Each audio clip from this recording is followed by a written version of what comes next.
What is up, guys? It is the sports nerd Bradley Walker, and welcome to the Sunshine State Sports Jabber, part of NGSC Sports. Guys, please remember the website. It's ngscsports.com for all your current sports content. I'm also being seen live on Coast to Coast Entertainment as well. Guys, the Sunshine State Sports Jabber is sponsored by ArenaEats.app for the ultimate fan experience of your favorite sports venue. Arena Eats mobile app, pre-order, express pickup, and in-seat delivery. How do you place your order? Hello, everybody. Welcome out. Hopefully, everyone is having a good Friday night. We finally made it, guys, to the end of the week. I apologize if this show hasn't been in its entirety for a while. Last week, I was going to do this on Sunday. Under the weather the day of with the NHL Stanley Cup, which I will talk later about with the Lightning, was one of the reasons why I've had some issues with the show with that. I was at a watch party watching the Stanley Cup and watching the Tampa Bay Lightning win their second straight Stanley Cup in 2 years, winning back to back. I was also at the boat parade on Monday to see them celebrate with the Stanley Cup as well. But I am back, guys. There's probably this. There won't be a show next week. I have a long work week next week, but this show will be back on Friday nights for a while and stuff like that. So don't anyone out there that's a fan of the show, please continue to be a fan. I do have a YouTube channel, guys. It's the Sports Nerd Bradley Walker. Head on over there. This show and the Walker Report, my show that I do last night with my co-host Adam Mangold and Lewis Tenure, is also, they're both there in their entirety. Please go over there, like, subscribe, and share the videos. It would be awesome to grow the channel as well. But again, guys, like I said, welcome to the Sunshine State Sports Jabber. Of course, if this is your first show, guys, this is my All Florida Sports podcast that I do every week. And like I said, this is part of NGSC Sports.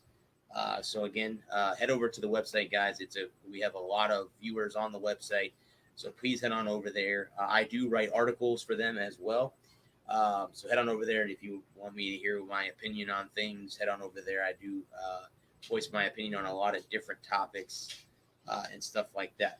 Let me go ahead, guys. We'll go ahead and jump right into the show real quick. And I'm going to start with the ladies that call the Tampa Bay Inferno. That is the ladies tackle football team here in Tampa. So let me go ahead and get them on here real quick. Looks like I have one of my co-hosts from my show. What's going on, partner? Hey, How are you, bud? not bad, not bad. Off of work on a Friday. Having a little drink and a little smoke. There you go, man. That sounds like a winner to me. Hold this a little closer. The Tampa Bay Inferno guys are as a all women's tackle football team, and they lost in their championship game to the Boston Renegades. They got hammered 63-3 in the conference championship. I think this was only their first or second loss of the season. They were undefeated. It's the most important loss, though. In the championship game, yeah. Yeah, been there, done that. Yeah, that's one of the toughest losses too when you lose in the title game. But again, I guess if you want to look at it, you got to the title game, so you were at least there. Yeah, you couldn't. But again, what is it? What are those? The coulda, shoulda, woulda wins. If you coulda. Yeah. So, but yeah, I've had so many of those in my time as a sports fan. Yeah. Let me stick my head back inside. Like I said again, guys, they suffered their second loss. Of the season. Again, they lost big time to Boston in the championship. Guys, their season, I believe, runs from like April to July. So next year, I'll have to watch out. Maybe I'll go to attend the game there. That'd be fun. Where do they play at? They play at I forget where. Here, hang on a minute, but let me look up. I know where they're home. Let me give you. Do they play full NFL style, or are they half field, or? I believe they play. I think they play full NFL style. Nice. They have NFL coaches, so I'm guessing they play full NFL style. Let me see here.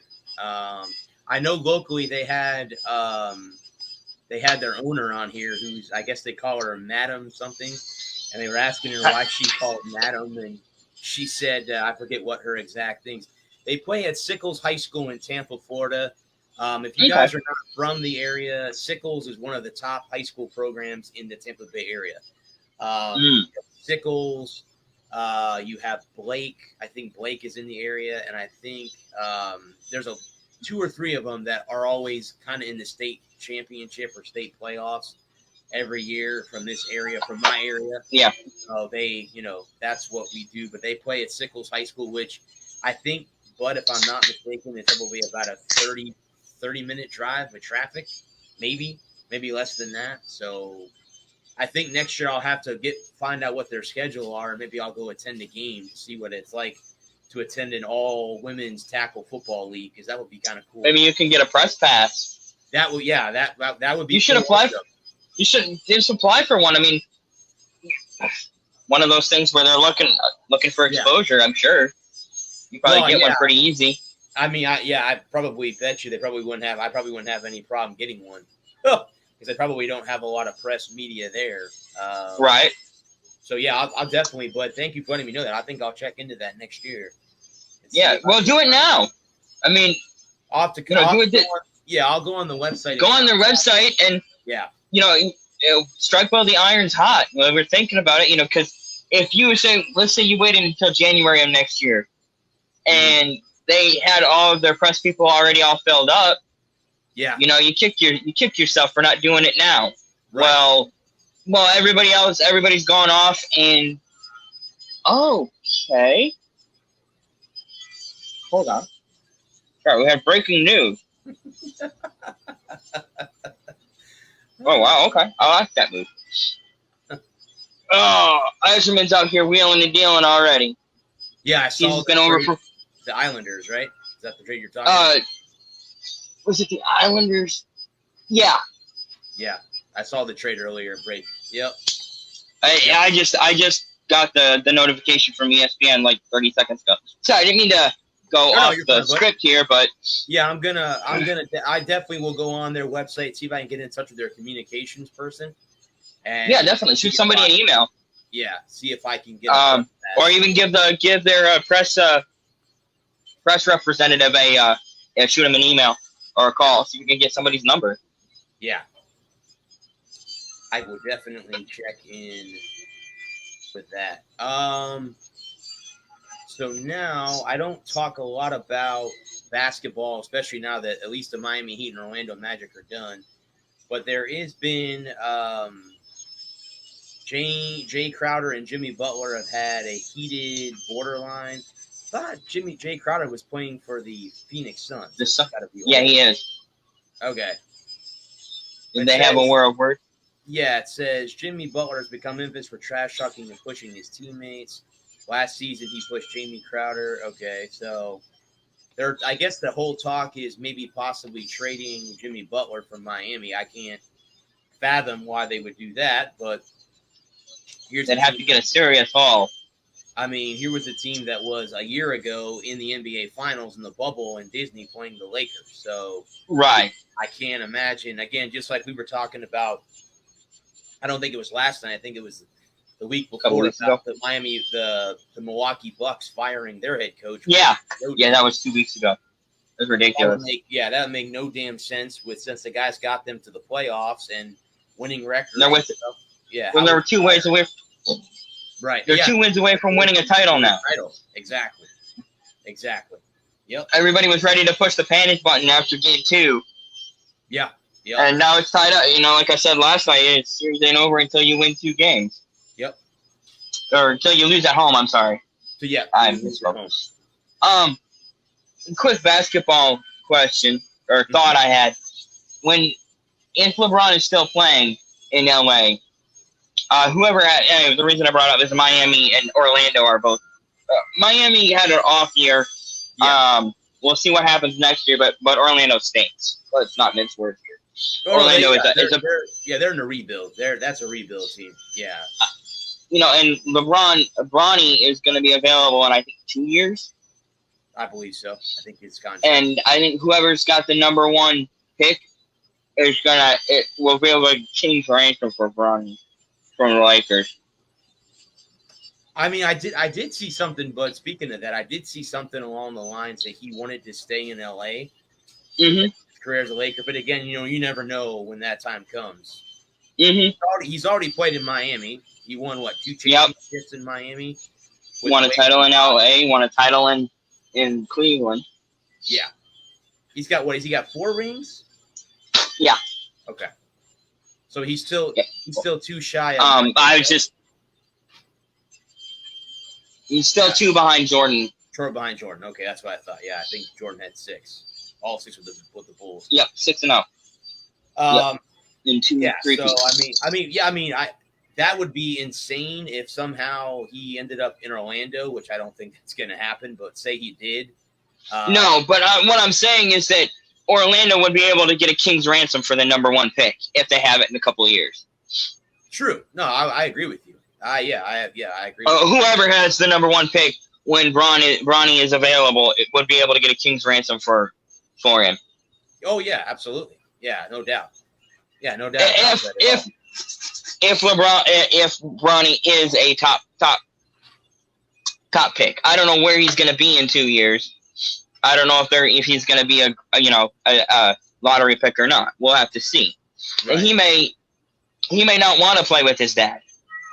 He may go the college route and wait for his dad to retire and then turn pro, so he doesn't have to play with his dad. And because no matter where he ends up, he's going to live in his father's shadow like any other kid. Well, yeah, when you carry the last name, yeah, I think it's a foregone conclusion you're going to live in your father's shadow. Yeah. That's the sucky part, that a lot of them can't. A lot of them don't either live up to the expectations that are given to them, and they shouldn't have to. Like, they're with Tiger's son, Charlie. If Charlie decides to become a pro golfer, he's not going to be Tiger. And no one should expect him to be Tiger. Shouldn't. So, but that won't be the way. They'll push him, and you know how the media is. They'll absolutely cry at him and go, oh well, you're Tiger's son. You should be better than him. Right. No, not necessarily. He's not Tiger. Look at. I think of when it comes to children following in their father's footsteps. I think of Kyle Petty and Dale Jr. Yeah. There you go. Exactly. Richard Petty and Dale Sr. Yeah. Yeah. And even Richard and his father, Lee Petty, was a great driver in his own right. He won 3 titles and 50-some-odd races in the 60s, in the 50s and 60s.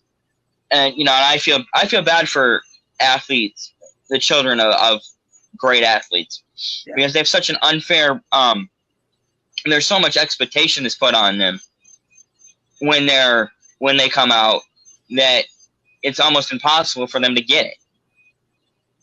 Yeah, I agree, bud. And then you have that especially in motorsports, not so much in basketball or other, stick and ball sports, but the only reason you've got a ride is because of what your last name. And same this is true in other sports too, because guys will get, Ken Griffey being one of the exceptions, where he was, his father, maybe Del Curry. Del Curry was a great basketball player, and Steph Curry is so much better. Yeah, I agree. I think when it comes to Griffey, Jr. and Senior, it's kind of equal. Junior, was a great player. I think Junior had the best swing I've ever seen. Sweetest swing I've ever seen in my life. Sweetest swing from the left side. His dad was, a great player for the Cincinnati Reds. He was part of the Red machine. But I guess in some cases, the kids do live up to the expectations that their father put out for them. Right. And, with Dale Jr., for example, what did you expect out of him? He's not his dad. He wasn't. He's not. He wasn't his grandfather either. Right. I think Dale Sr.'s death really messed up Junior.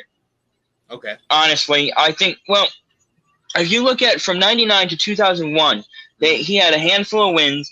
He was on the right track. He could compete at every track, and I really think that if Senior hadn't died, I think that nobody had a plan for what to do if Dale wasn't there. Right. And so When Dale passes away unexpectedly, Teresa retreats into herself and becomes very isolated and doesn't want anything to do with anybody. Doesn't just wants the team to try to kind of run itself. And Ty Norris, who was Senior's right hand man at DEI, was left in the wind because he didn't have the authority to do anything. Right. And so I really think that if Senior had have lived, you look at how good their speedway, their super speedway, their Daytona and Talladega program was, and how mediocre they were everywhere else. I honestly think that that team would have stayed together and been strong and been very competitive. And Senior would have never let it turn into the shit show that it turned into. Yeah, no, I agree with that. I think you're right. I think that the death of his dad took a toll on him. I think his mother did not help the situation at all. Stepmom. Yeah. I don't think she, because Teresa was not his. No, absolutely not. Teresa was his third wife. His Dale Jr. and Kelly were the kids from his second wife, and I don't remember her name off the top of my head. Okay. Gotcha. Well, anyway, moving on. I'm going to move to soccer. I have 4 teams that I cover on the show. So the first team is the Rowdies, who have hit a little bit of a I actually had a Facebook event that I was supposed to go to the game next Friday night or Saturday night, and no one responded. So, but the division is getting a little bit tighter for the Rowdies. Let me go ahead and pull up the rankings and their latest games here real quick. I know they lost, I think, 2-1 the other day on Wednesday night. Now, if you guys do not know who the Rowdies are, they're in the USL, which is the United States Soccer League, and they are right now they're on top of their division.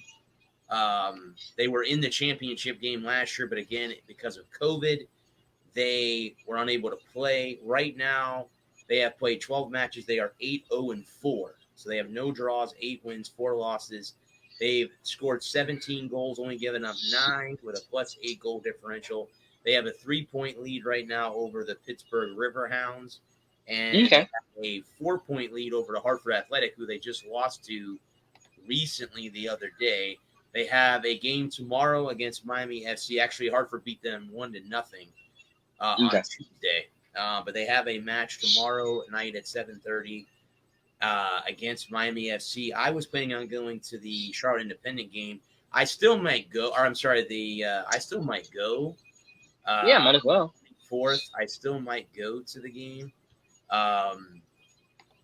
alone, or see if I can find someone to go with me next week. But I think I might end up going to that game because I've never been to. Anyway, I want to go. I did guys mention too, not anything to do with soccer, but I do plan on going to some high school football games this year. Okay. I know that's coming up. Yeah, I should do that. I should go to a Raiders game. I would have to drive about 25 minutes to my alma mater. I live within maybe 10-minute drive from one of the local high schools here, so I could go there and watch a game, in the stands. So yeah, that would be. And then again too, it would be kind of cool to find out if they have an announcer, because that would be kind of cool to become a high school football announcer. Just saying. That would be fun. I'd do that. It would be cool to do that. But the Rowdies guys, again, they have a match tomorrow against Miami FC. Let's see if they can get back on the winning track. They've lost 4 games this year. They're still on top of the division. Right. And you don't want to get, as they say, too on a skid.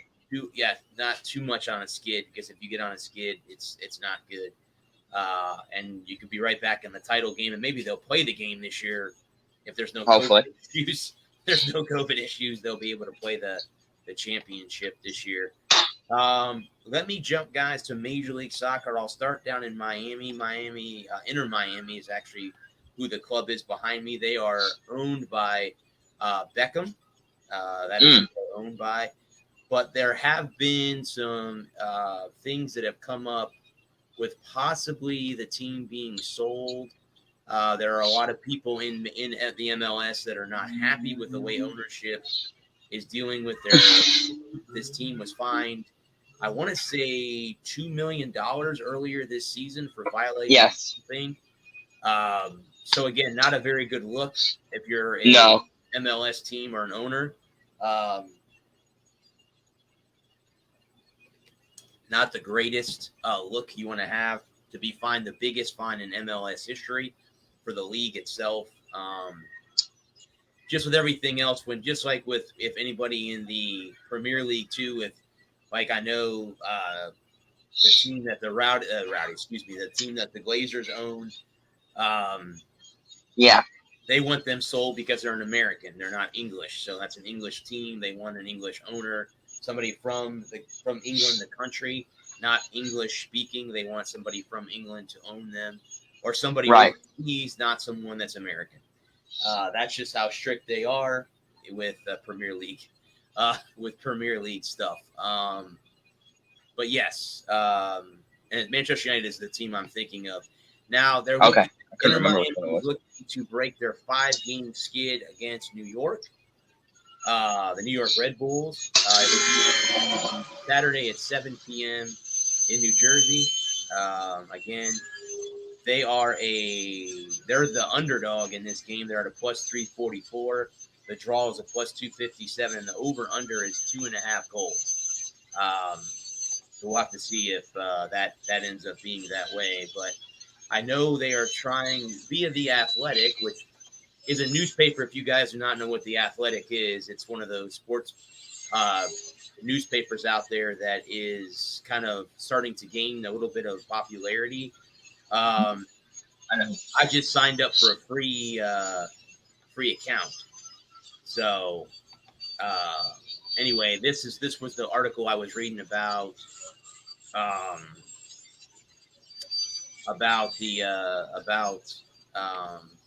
Inter Miami and the ownership.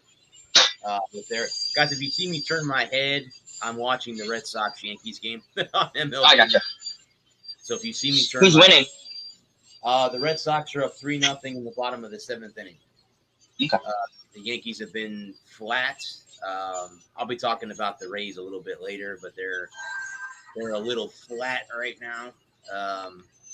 And I think we discussed that last night at the end of the show, or after we were off the air, that we think that maybe if the Red Sox were to sweep them, that it would be bad news for Aaron Boone and company there in New York. But Inter Miami, guys, like I said, the article basically states that they want a culture change in Miami. We'll see if that happens. I know a lot of people don't like their owners. You can go down the list of people. The guy that owns the Washington football team, they want him out. Snyder, they want him out. Yeah. The Rays want their owner to get out, and the Phillies want him out. But you can't force an owner out, guys, if they have the money. They're the ones who are putting up all the money for everything. You can't force them out unless they do something stupid. Then you can force them out, but they have to be reprimanded by the commissioner of the league before they can be pushed out. So I don't see that happening. I just don't see that happening. I mean, I'm sure all the not anytime soon, at least. Yeah, I'm sure the Inter Miami fans want that to happen, but I don't predict that to happen anytime soon. This is the Orlando City, the team that is behind me now, the Orlando City Lions. Now, this team is one of the teams in the MLS that actually has been kind of a little bit of a surprise so far this year. Let me pull up their last match stats here. I pulled that up here. They did sign an international defender recently. I think Inter Miami was actually rumored to be signing Messi, but Messi I think just re-signed with Barcelona. So I believe so, yeah. Or not. The last game that Orlando City played, they lost 3-1 to Chicago. Is that the Fire? The Fire, right. The Lions had 19 shots to 13. They had 9 shots on target, only 4 for the Fire. Possession, they owned possession at 54%. Basically, Orlando dominated every category except for but the one that counts. fouls and goals are the only thing that they didn't dominate. So the two categories that only the only two categories that matter. correct, exactly. Yeah, they 19 shots, no goals. Again, you look at that. You look at shots on goal, and guess what? It doesn't always matter. It's the ones that go in. Ones that go in, they're the only ones that count. Yeah, it's the ones that go in. Now, right now, Orlando City is 6-3-3. They've scored 20 goals, allowed 12, so they're +8 goal differential. They're only 3 points behind the New England Revolution, but they're only 1 point ahead of Philadelphia at the current moment. Philadelphia is 5-5-3. So again, they're there. They would make they're within the top 7, which are the top 7 do make the MLS playoffs. Well, in the Eastern Conference, that is. So that they would be in right now. Inter Miami, by the way, guys, if you're wondering, is 13th out of 14 teams. So that's how bad it's been in Miami. They are 2-7. They've scored 9 goals, allowed 17. They're the -8 goal differential. They have the second worst goal differential. They're tied with Cincinnati, and the only team that's worse than them is Toronto, which is the team that's below them in the rankings. So there you go. But right now it's New England, Orlando City, Philadelphia, Montreal, Nashville, New York City, the New York Red Bulls. That's the top 7 in the Eastern Conference in MLS right now. So that is where they rank. The Lions rank. They're number 2 behind the New England Revolution, which I believe are owned by Robert Kraft, if I'm not mistaken. Sounds right. Who owns the Patriots? I think the Revolution play at Gillette Stadium. I think they sounds right. Yeah. During the offseason when the Patriots don't play. Right. Play football there. So yeah. So there's my Orlando City news, guys. The Lions suffered a loss, but again, you can't win them all, and they're still right there in second place. They got to try to get some space in between them and Philadelphia, and they're still chasing New England down. That's the one thing that they're trying to chase down is those two. So we'll have to wait. Right. The other team, guys, is the Orlando Pride. Now that's the ladies team that plays in Orlando. Now they have some players obviously heading to the Olympics. Alex Morgan is one of their team members, so she is definitely heading to the Olympics. I think their last match they fell 2-0 to North Carolina. Yes, they dropped their second straight match. The Pride were shut out for the first time in the NWSL League since October 5th of 2019. So it's been a while since they have been shut out. But yes, they were shut out. They were shut out there. So that was and like I said, they're benefiting from veteran experience. Obviously, most teams would. At that case, you are going to benefit from your veterans stepping up. That's a definite. I think we all know that. Right. I think a lot of people veterans. Especially if you have a young team, a lot of rookies, that would be the reason you'd want to lean on your veteran counterparts. And I think the teams that work out well have a balance of both. I think youth and experience. Yeah. I think it was Teddy Bruschi that said, when we're winning, we're veterans. When we're losing, we're old. Yeah. No, I would agree with that. I would totally agree with that. Well, guys, that is my soccer news this week. Let me jump to the Diamond. Again, the trading deadline is coming up, so the Marlins, I don't know if the Marlins are going to be sellers. They're 9 games back in the NL East. But with the way that the division is, it's very, very shaky. I know it is. It's very now. The Mets have the lead in the division, but there's not much change between them and the Phillies in second place. So I don't know what the Marlins will do. Are they going to stay put? Are they going to say? I kind of think you stay put.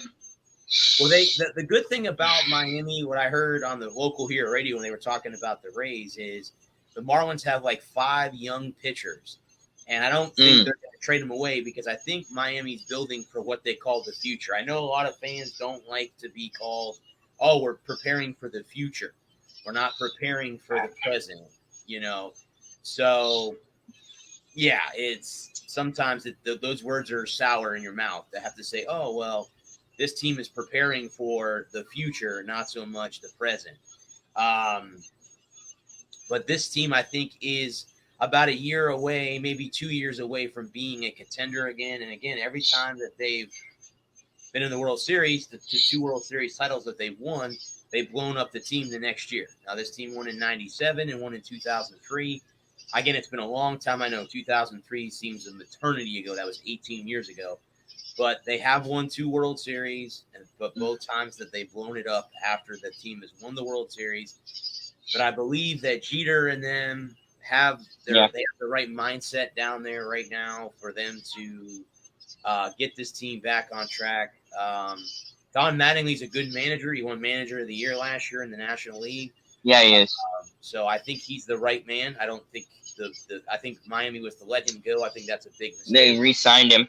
They re-signed him. Okay, there you go. So they re-signed him. Okay, so that's good.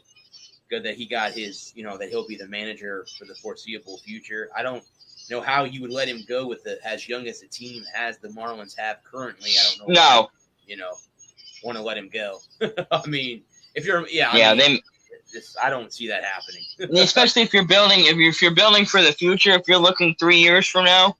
Yeah. And you're thinking, well, we're not going to be competitive the next 2 or 3 years, but by 2024 we're going to be competitive.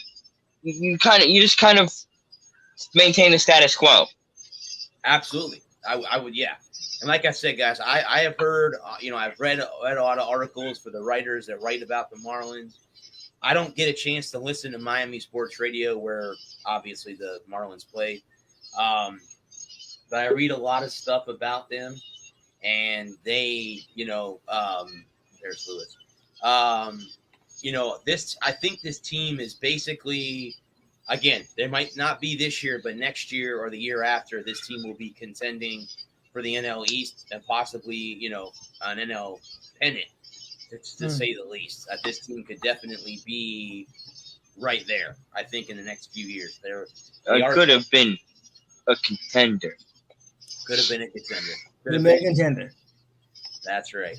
Yeah. And the other team, guys, that I cover is the Tampa Bay Rays, who I believe are currently trailing the Atlanta Braves. They're in Atlanta playing the Braves. I believe they are trailing at the moment.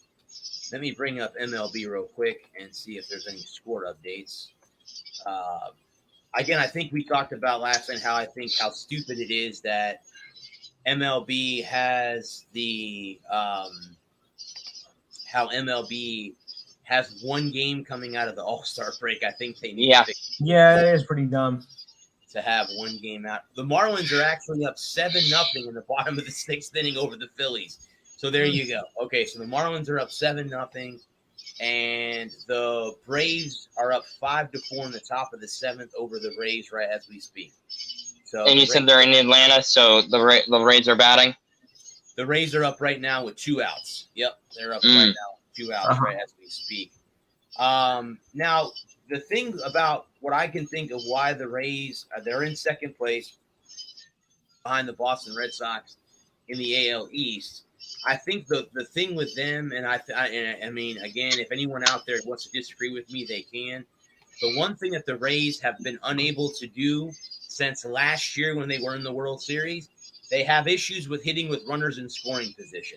Yes. They can't get their runs in. And guess what, guys? You can't win World Series if you can't hit with runners in scoring position. No. I know defense wins championships. Yes. Pitching wins championships. We all know that. But when it comes down to it, you got to help your pitcher. You got to help him. You got to score runs. You got to score runs. Look at Jacob deGrom. You have to score runs. I mean, deGrom has got like a 0.31 ERA, and he can't get any run support.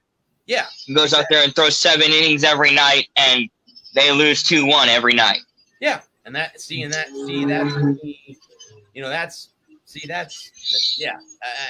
gotta score runs. You have to help your pitcher out.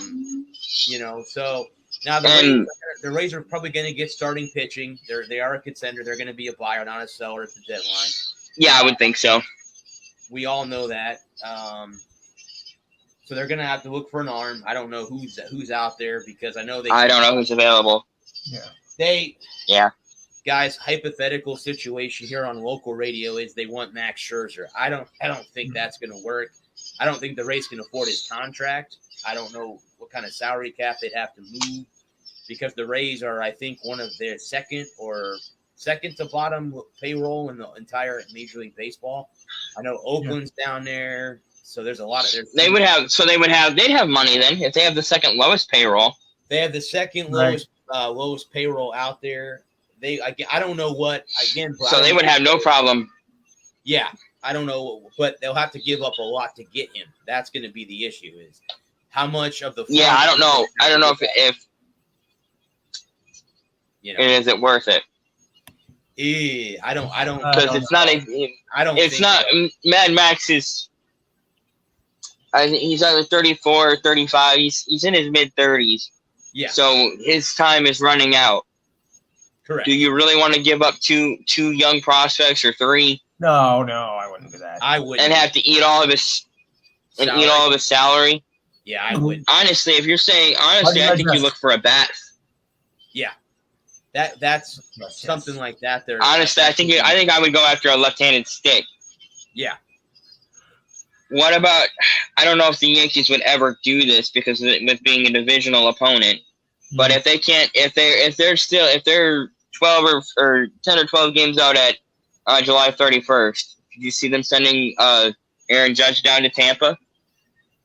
I don't think they make an individual trade, because the only reason why that's just like trading, like, yeah, that's hard. I'm not saying that it can't happen and that it won't happen, but I don't think the Yankees would do that. I don't think you trade in division because you're going to have to play against him. That would be hard. But yeah, I mean, I do. The Rays definitely are moving in the right direction. It's just the fact is that they have to find something. They score don't have runs. Now they do have pitchers on the return. Chris Archer is pitching in Durham, their AAA team, and their closer Nick Anderson from last year is pitching in AA or pitched the batters today. So two of their pitchers that are injured are starting to come back. That's going to help, obviously. I would stand pat in the pitcher and go look for me for a left-handed stick.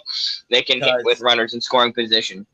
Tyler Glasnow thought he has a partially torn UCL tendon in his elbow. Now they don't know if he's going to need Tommy John surgery. Obviously, if he does, that's going to be the rest of this year, all of next year, and he'll have to be spring training 2023 probably. Probably, yeah. And that will definitely hurt the Rays big time. Short term. At least short term. Right. So if Archer comes back and he can pitch like not saying like he pitched in the past, but pitch decently, they have a shot. Yeah. If you can give me 6 strong innings, start in and start out, yeah, I would just stand pat and go look for me for a left-handed stick. Yeah. Honestly, I would look for somebody who's kind of low rent that can help out. Maybe Joey Votto in Cincinnati. Mm-hmm. Right. I think he's a lefty. I think so. So first name that popped in my head was Votto. Because anybody, there's just no way that anybody's gonna, or maybe that guy in Texas, Gallo. I think it's Joe Gallo. But I just can't see Texas moving Gallo. Well, again, it's going to come down to what Texas wants in return. Mm-hmm. Do you want to give up prospects that could? I mean, again, I got to see Wander Franco. He was was the top prospect in all of Major League Baseball, and he came up against the Red Sox, and again, he hit his first Major League hit was a game-tying 3-run home run. I've never been to a Rays game where a player was so wanted than when he came out against Boston that night. it was cool to be in the ballpark, even though I wasn't cheering for the Rays at that time. It was cool to be in the ballpark to see him make his major league debut.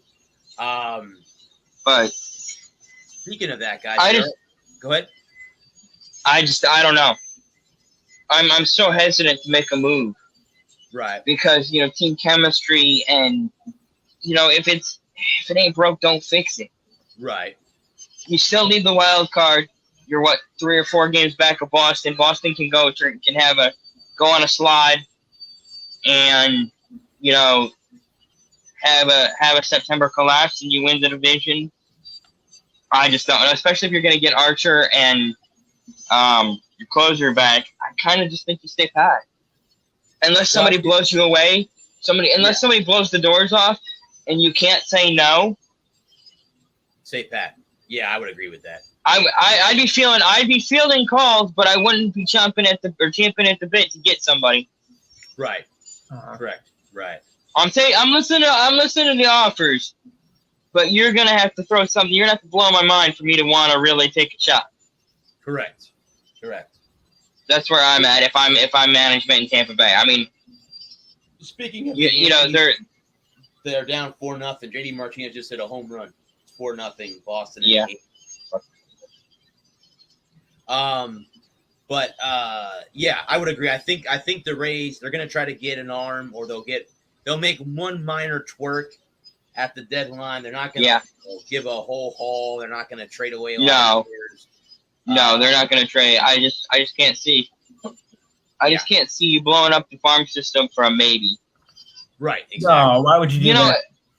If they were half a game back or maybe half a game up, we'll see where we're at on July 31st, and that'll really tell you where if they can. But with Boston winning and them losing tonight, they have a lot of games against the Red Sox left too. I mean, there's a lot of games left between the two of them, so if they're battling, and we'll see where they're at. We'll see where they're at in 2 weeks' time. Yeah, and that'll really determine where you're gonna go. But I think the AL is good right now. Right now, I would say the AL goes through Boston if you want to go to the World Series. Yeah.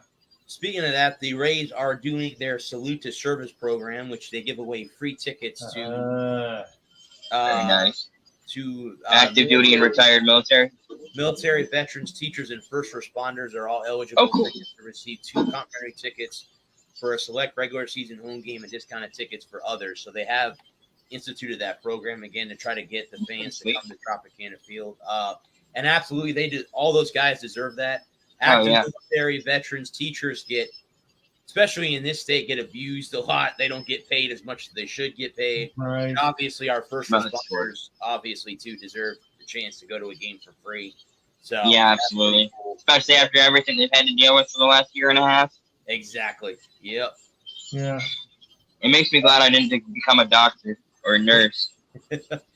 Real quick, the Sunshine State Sports Jabber is sponsored by Arena Eats. Log on to the website arenaeats.app. I want to use that. I think that's a sweet service. I can't wait. I can't wait until that gets implemented in more ballparks because I think that's going to be an awesome service. The experience, I think, currently, guys, is going on in Milwaukee at Fiserv Forum. So that's where they're based out of in Wisconsin. Okay. So that's where it's going on right now. I need to get them on this show again and ask them. Or the other show. Either show. That would be really.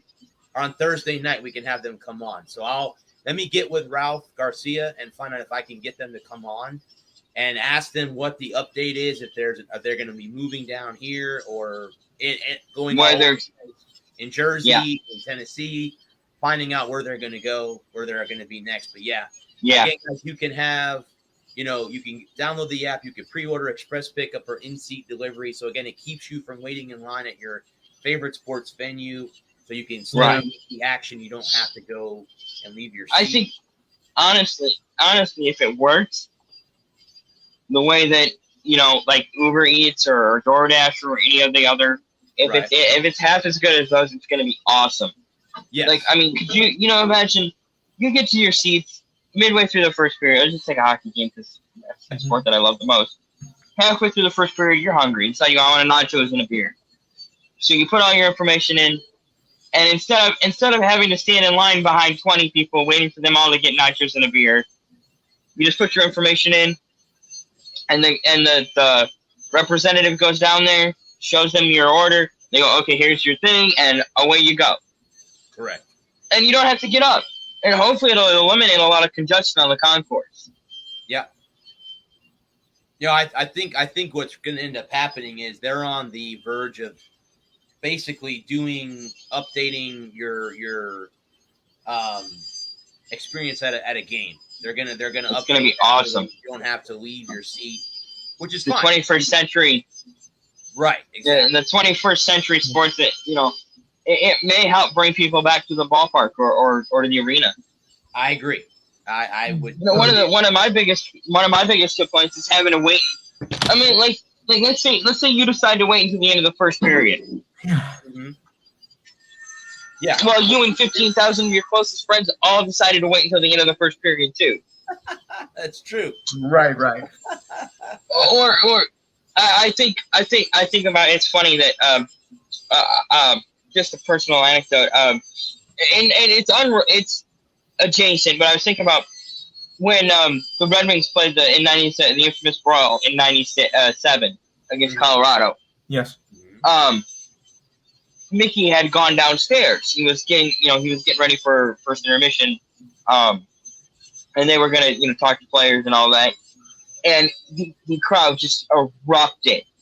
And he was in the elevator on his way downstairs, and he couldn't see what was going on. And I think about that moments that you missed because you were standing in line for a hot dog. Yep.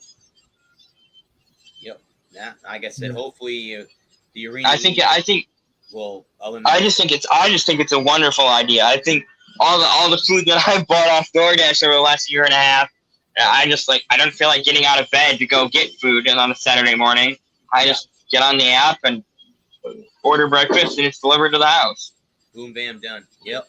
Mm-hmm. Let me jump to the NFL now. Trevor Lawrence did sign his $368 million rookie contract. $368 million with the $368 million. Are you sure about that? That is what it says right here via ESPN.com. Yep, via ESPN. Let me pop the article up here, and I'll give you all the details. Yeah, can you screen share that? I sure can, bud. Hang on just a second. Let me see. Share. Share screen. Right here. Because that doesn't sound right. Go here. Bring it up here. Should be on the screen, guys. Yeah, there it is. Yeah, it's $36.8 million. I'm sorry. Yeah, I read that incorrectly. I'm sorry. I did read that incorrectly. I was going to say that didn't sound right. That didn't sound right because they have a rookie cap now. They instituted that a few years back. I'm sorry. Yeah, okay. So it's all right. So $36.8 million included in a $24.1 million signing bonus. He will account for $6.7 million against the cap in 2021 with a fifth-year option. So they are calling him, guys, a generational talent or generational. I agree with that. Generational arm. I agree with that. I think he fits well in Urban Meyer's system. See, that's the whole thing. Is now speaking of Urban Meyer, he's been subpoenaed for documents on the hiring of Chris Doyle. Now, Doyle was the one. I forget what happened with him. He had to resign. I think he was a racist. Something like that. Something along those lines. He said he made racial comments or something like that. I believe is what was the deal with him. So again, Urban. I've seen. I want to say. I have nothing nice to say about him, so I'm going to be nice and say nothing. Who's the guy that's on the SEC network that talks SEC football? He's an older gentleman with glasses and a receding hairline. I can't think of his name now. Oh, I hate that guy. Yeah, he's on. I know who you're. He's on. He's got the midday show, doesn't he? From 3 to 6. Correct. He's on from 3 to 6. Oh, what the hell is his name? Hang on a second. Let me look this up. Yeah, I gotta look this up. It'll drive me crazy if I don't. Agreed. Let's see. SEC network lineup. TV schedule. Excuse me.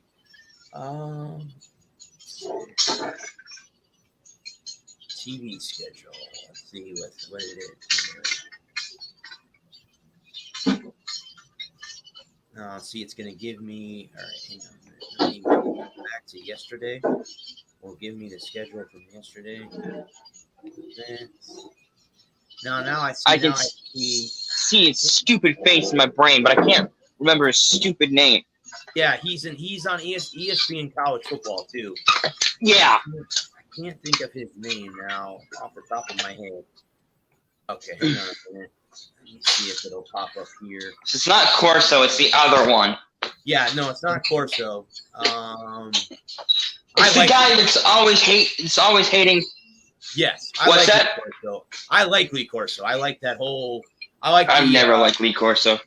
The college game day lineup is awesome. I think those four guys are great. Desmond Howard. Yeah. Who's the host of that show? Because he's awesome. Kirk Herbstreit. I hate Herbstreit. Well, yeah, he's a Ohio State Buckeye. I know. Yeah. That's an Ohio State slappy. No. Yeah. Dang it. I can't think of now. If I see this guy's name, it'll jump out. Yeah. I'd be like, oh, duh. Yeah, no, I know who you're talking about. Mm-hmm. Chris Fowler, I think. Chris Fowler is amazing. He's the best host in college football. He's the main host, right? It's Chris Fowler. Yeah. Desmond Howard. And Desmond Howard. Herbstreit. And Lee Corso. Right? Are the four right. Guys. It's not Sean McDonough. I know that. McDonough, no way. Not Dave O'Brien, because Dave O'Brien's another good one. Yeah. Not Dan Orlovsky, because he used to play. He was in the NFL. Yeah. Studio host Matt Barnes, Kevin. No. It's gonna drive me crazy. Now I don't know who the hell this guy is, and I know he's on here. He's on College Game Day. They always put him on towards the end of the show to make a pick. He always picks one game. Paul Feinbaum. There you go, Paul Feinbaum. Thank you. Oh yeah. Yes. I've heard him too. He actually. I can't stand him. He went on a rant on his show. Yeah. On his show, on a rant that Urban Meyer will be one of the worst NFL head coaches ever. Jacksonville made the biggest mistake of hiring him. So I don't know about all that. We'll have to see. No. Look at how good Pete Carroll is. I think Pete Carroll is the benchmark you've got to measure him against. Yeah. Yep. I agree with that. Yeah. I think that Urban's. I don't know, because Urban's been away from the game for a couple years now. Right. The only thing I worry about is the game having passed him by. Correct. Yeah, I think so too. But I don't. As much as I don't like the man, as a person, I respect him as a football coach. I do too. I agree. I do too. He's one of the best of the last 20 years. Like I said, I think I talked last night. I can see the Jaguars possibly winning between 3 and 5 or games. 6. They're not going to win more than that. They're not going to win the division. Maybe. You never know. They might pull off. Right. They might put together a great team, and they might be defending for the division. Who the heck knows? I mean, I don't know. Right. Honestly, to me, that's the benchmark of a good coach. Is he can take mediocre to bad players and look at what Bill Belichick has done over the last 20 years. Yep. He's taken mediocre cast-offs from other teams, guys that people didn't want, and turned them into superstars. Correct. Your thought. And Correct. so, if I'm not saying that Urban Meyer is the next Bill Belichick by any stretch of the imagination, all I'm saying is that give him a chance for Christ's sake. Yep, I agree. You can't say, look at what he did at Utah. I think he started at Cincinnati. He started in an Ohio school, Akron or Cincinnati or something like that. It may have been a Division 2 or 3 school. Then he got the Utah gig, turned that into the Florida gig. Yep. Got sick, turned that into the Ohio State gig, and won national titles in both places. Then went to the studio, and now he's an NFL head coach. And was turned the Ohio State gig into a studio gig. Was very good in the studio, very popular in the studio, and then turned that success into the Jacksonville job. Yep. I'm not saying he's gonna be I'm not saying he's he's an Eddie Great Shakes or anything. Right. But give him a chance for Christ's sake. Yep, I agree. I think Yeah, we're not even on a training camp yet. We haven't even we're running mini camps right now. Right. Yeah, I think Paul Feinbaum needs to give him a chance. I really honestly can say that. But it's time Paul Feinbaum needs to go away is what it is. Speaking of Bill Belichick and the Patriots, here's one of their division rivals in the Miami Dolphins. Brian Flores, again, this team last year was 10-6, missed the playoffs by one game, losing to the Buffalo Bills in Week 17. Now they have upgraded their defense. Again, that's going to have to be something that's going to have to be fixed, obviously, from last year. But Tua's going to be a question this year in his sophomore season. Yep. As of right now, as far as the AFC East defensive lines go, the Dolphins rank third in the division behind the Jets and the Patriots, which means the Bills have the worst defensive line, which I don't know. Again, this is the Sun Sentinel, which is Miami's newspaper. Thinking a little biased there, maybe? Ranking these teams, but yes, I mean, they have Buffalo last. They have the Jets number 1, and they have the Patriots 2 in the division as far as ranking defensive lines. So the Dolphins are ranked 3rd out of 4.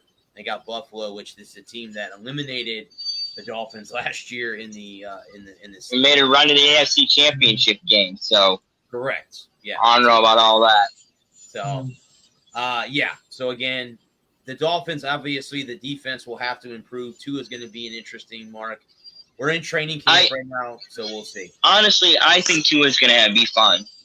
I do too. I'm not worried about him at all. I think the bluster. Honestly, I'd like to see them tweak their offense. Okay. And go to more of a short game. That was extended, as they used to say back in the day, the extended handoff. Right. Underneath stuff, the stuff that he does well. And that's the other mark of a great coach, is being able to take what your players do well and just do that. Right. Not trying to get more out of them than they can get. Right. And I think Tua is definitely a medium, short game kind of guy. I don't think you're going to stretch the field with him. I like their drafts. Did they take Waddle? Yes. I like Waddle. That security blanket that Tua didn't have last year. Excuse me. Running back. And then who did they take at running back? Waddle's a wide receiver, right? Yeah. Waddle's a wide receiver. It's just a security blanket, man. They work together. They were so great at Ohio or at Alabama. I think it's just. I mean, it wasn't like they had to reach for him. Right. They were able to take him comfortably at 7. They didn't, they didn't have to it wasn't like they went up to 3 to take a wide receiver. Right. They didn't have to mortgage the farm to get him. They built on the defense. I think they're going to be a good team this year. I watch out for Miami. I think they'll go 11-6. 11-6. I would not disagree with you at all. They were a good team last year. Mm-hmm. And, I think the team, they're only going to get better. I think Brian Flores might be the one Belichick disciple, other than, of course, the head coach of the Titans, that has. Yeah. But I don't think Vrabel ever coached in New England, did he? No, I don't believe so. He's just he only played in New England. Flores might be the best disciple so far that Belichick. Yeah. So again, I think the will be in the thick of it again this year. They were in the thick of it last year. I think they'll be in the thick of it again this year. Yeah, the Lions pick the wrong Belichick disciple, didn't they? Yeah. Yep. It's certainly looking that way at this point. Yep, that is very, very true. Well, the last team I cover, guys, of course, is the defending Super Bowl champion, Tampa Bay Buccaneers. I did see something today on one of the Twitter pages for the Lightning that said, "Wouldn't it be cool if the Bucks win another one, and we can so have two teams have back-to-back titles?" That would be crazy. Has that ever happened in sports? I don't believe so. And the city of Tampa would go nuts if they have another boat parade for the Bucks. Right. Yes. Could you imagine? Could you imagine in October if they had a parade in July, they had a parade in February, a parade in July, and a parade in April or in August? Yeah. Can I speak English? It would help. October. Yeah. Yeah. It would be interesting. Now again, they brought back every free agent. This team brought every free agent back. They beefed up their running game, signing Gio Bernard from the Bengals. That'll help with the out of the backfield style running back that Brady likes to throw to. Now Chris Godwin, right, their top wide receivers, are gonna have to play under the tag. They could not come to a long-term extension with him, which means they'll tag him. Right. That's fine. Tom Brady won Athlete of the Year, the 2021 ESPYs, which happened last Saturday. On a busted fucking MCL. And the Bucks won Best Team of this past. They won the Best Team in the 2021 ESPYs. And I kick myself now.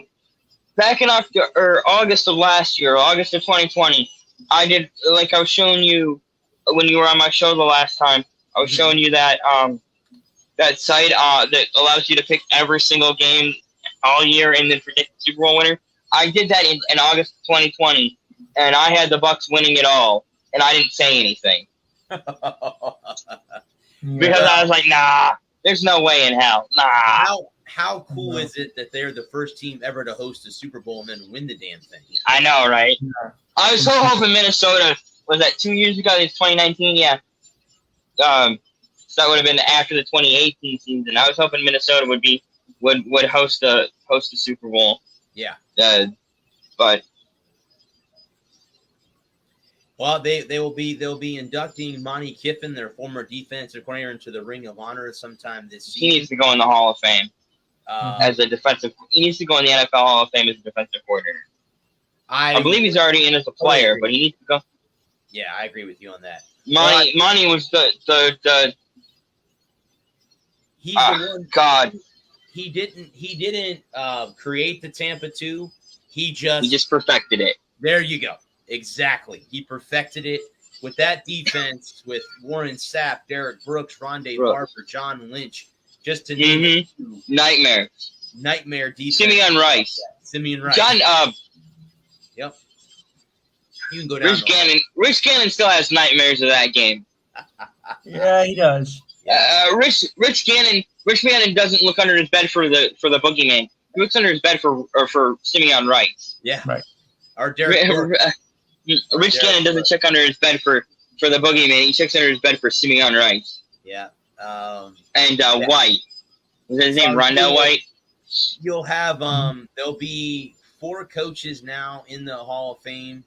The Ring of Honor. Ring of Honor. Yeah. You have Rich McKay, John McKay, excuse me. Coach McKay, first head coach, is there. It's always good for a soundbite. You have Tony Dungy's up there. He's already in the NFL Hall of Fame.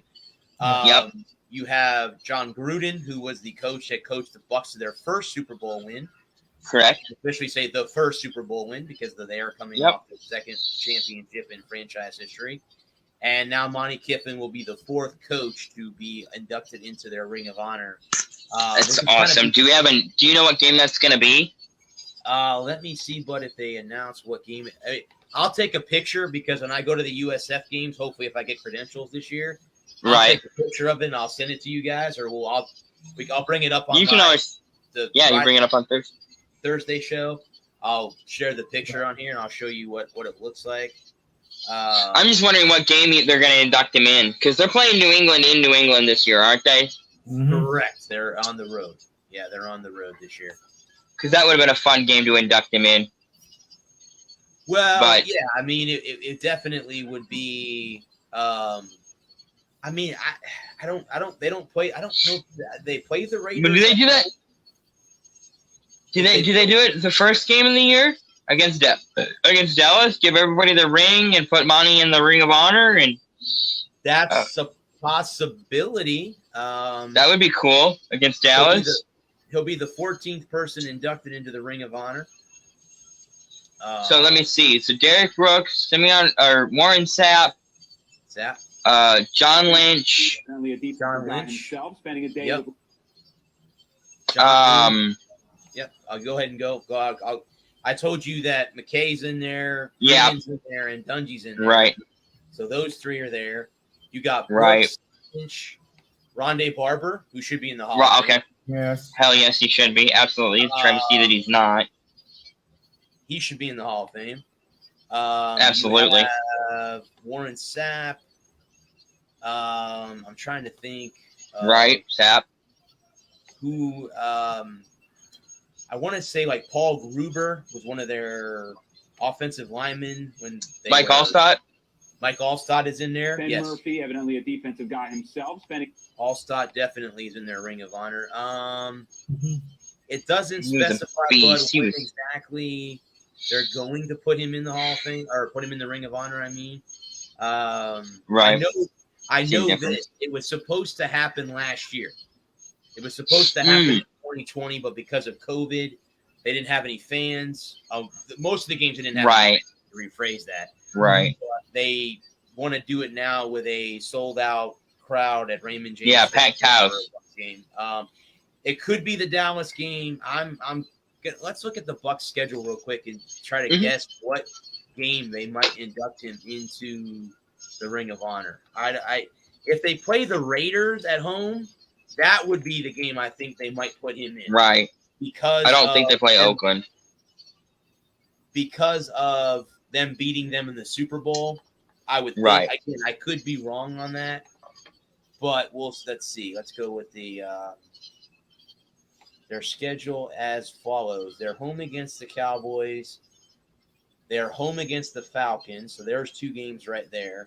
Then they're on the road against the Rams, the Patriots. They're home against Miami. Could be Miami. They're at Philly, home against the Bears, at the Saints, bye week in week 9. They're at Washington, home against the Giants, at the Colts, at Atlanta, home against the Bills, home against the Saints, at Carolina, at the Jets, home against Carolina is week 18. I'm gonna look up Monty real quick. Look up Monty Kiffin and let's see where he played, where he coached, where he played. Okay. I know at one time, but he did go with his son, who is Tennessee. Yes. I know his son now coaches at Ole Miss. Right. Lane Kiffin's at Ole Miss now. I think this is his second season at Ole Miss. Second season at Ole Miss. Because him and Mike Leach are great for the state of Mississippi. Here's his. As a player, he played for the Minnesota Vikings in 1964. He was a practice squad member. He played in the Canadian Football League with the Winnipeg Blue Bombers, Toronto Rifles. And I don't know if he played with the Brooklyn Dodgers. I don't know if that's baseball or if that's football. I don't know if there was a Brooklyn Dodgers football team. I don't know. I have no idea. What was the name of the team again? Brooklyn Dodgers in 1966. Sounds like an AFL team. Minor league football, probably. He started, guys, as a graduate assistant at the University of Nebraska from 66 to 72. He was a defensive coordinator from 73 to 76 for the Cornhuskers. He then became a defensive coordinator with the Arkansas Razorbacks from 77 to 78. He was an assistant coach and defensive coordinator at Arkansas in 79. Then his first head coaching gig was at North Carolina State. He coached 3 seasons, 80, 81, and 82. He was a linebackers coach for the Packers in 1983, a linebackers coach for the Bills from 84 to 85, the Vikings 86 to 89, Jets from the 1990, defensive coordinator with the Vikings 91, back to being a linebackers coach for them 92 to 94, defensive coordinator for the Saints in 1995, defensive coordinator for the Buccaneers from 96 to 2008, He went back to the University of Tennessee as a defensive player in 2019. He was at USC as an assistant head coach from 2010 to 2012. He's a defensive coordinator for the Cowboys in 2013. Assistant head coach for defense for the Cowboys in 2014. Defensive assistant for the Jaguars in 2016. He's a defensive assistant for Florida Atlantic, where his son coached before the Ole Miss job. And now he's a player personnel analyst for the Ole Miss Rebels, where Lane Where Kiffin his son currently coaches. So, I don't know. So the Bills, the Saints, and the Cowboys are two options. Are all three good options? Maybe the Buffalo game. Maybe the Buffalo game would be the That's game. the final game of the year, though. I don't know if they'd want to push it all the way to the end. No. They won't push it all the way to the end. Oh wait, is Buffalo the last game of the year? No, they play Carolina on the road against Carolina Oh. at the end of the season. Okay, Carolina's the last game of the year, so Buffalo Yeah. must be the second to last game. Yeah. But I'm thinking the Cowboys game. the start of the season. That might happen. That might If I was a happen. betting man, either that or the Saints game. Yeah, or the Saints, because he coached in New Orleans. Yeah, that would be Right. an Fitting. opportunity. Yep. I just speculation. That's what I'm good at. I'll let you know, because I'm sure I'll hear on the radio once they announce what game they picked. Right. And I'll let you guys know exactly what it is. Now I'll go, guys, to college football, and I'll start with the boys in Coral Gables. That's where the University of Miami is at. It's not money. The U. Mhm. Now they do. Now, one of the good things about the Hurricanes, they have an experienced offensive line coming back this season, which will obviously help your quarterback, who just tore his ACL in their bowl game last year. Is that how they do that in Miami? Is like that? No, it's like this. It's like this. Hang on. Oh, is that? Oh, yeah. U? Because this is Texas. That's Texas. Yep. Yes. Oh, come on. Speaking of, This just is as a the Bulls. This is USF. okay. Bulls. Yeah. So, yeah, that's the U. This is the U. It's the way they do it in Miami. Did you? Quick aside, college football. They are when Miami. Listen to me. Oklahoma plays Texas. They're not going to let them do horns down. No. Yeah. You can't. It's going to be a 15-yard unsportsmanlike for horns down to opposing players. Wow. Okay. Right, Mhm. I heard that.